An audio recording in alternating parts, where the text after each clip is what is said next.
Tous et bienvenue sur netprof.fr. Aujourd'hui, je vais vous proposer un cours sur les fonctions paires et impaires. Donc, quand vous faites un exercice de maths, une étude de fonction en particulier, on peut vous demander d'étudier la parité d'une fonction. Donc, vous allez en l'occurrence devoir dire si la fonction est paire ou impaire, ou aucune des deux, ni paire ni impaire. Donc, je vais vous mettre en guise de définition. Qu'est-ce qu'une fonction paire? Alors, premièrement, une fonction paire, on dit qu'une fonction f est paire si, quel que soit x, on a f de moins x qui est égal à f de x. Donc ça, c'est pour les fonctions paires, à condition évidemment que votre fonction soit bien définie sur un intervalle.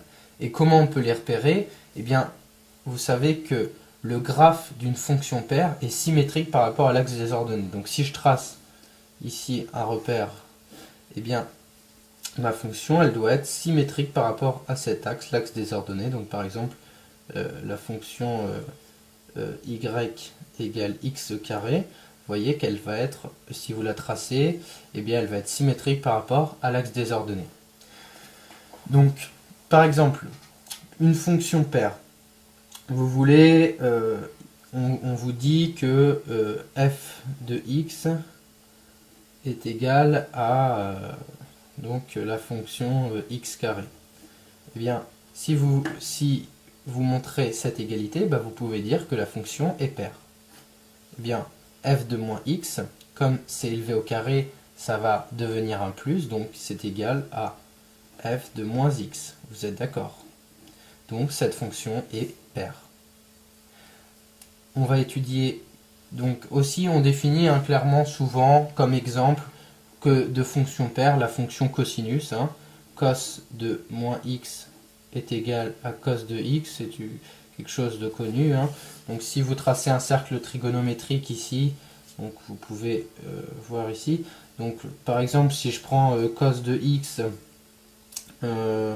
x pour x égale, on va dire un angle en radian pi sur 4, et bien donc ici pi sur 4 et moins x, donc c'est moins pi sur 4, donc ça se trouve à peu près, c'est ici, moins pi sur 4,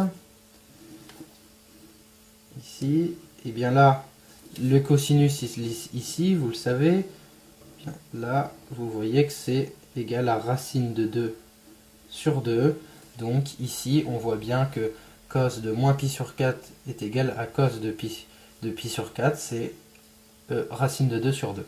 Donc ça, c'est une fonction qu'il faut connaître, savoir que c'est une fonction paire.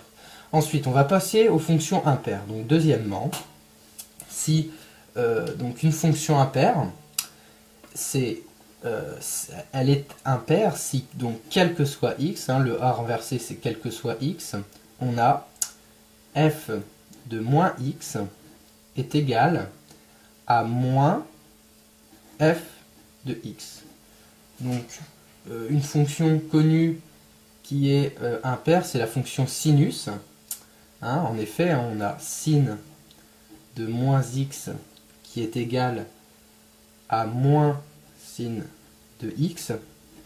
Et donc, comment on reconnaît une fonction qui est impaire? Eh bien, tout simplement, on voit que le graphe de la fonction, il est symétrique par rapport à l'origine, donc par rapport à l'origine 0 ici. Donc par exemple, si vous avez une courbe inverse ici, comme ceci, vous voyez que c'est symétrique cette courbe par rapport à l'origine, donc ça va être une fonction impaire. Donc pour revenir à mon exemple de la fonction sinus qui est une fonction impaire, donc on peut prendre également le cercle trigonométrique. Si je prends par exemple un angle de pi sur 3 ici, et moins pi sur 3 ici. Donc on a là pi sur 3, moins pi sur 3. Donc ici, vous savez que le sinus se lie sur cet axe. Donc pour sin de moins pi sur 3, sin de moins pi sur 3, c'est égal, donc ici,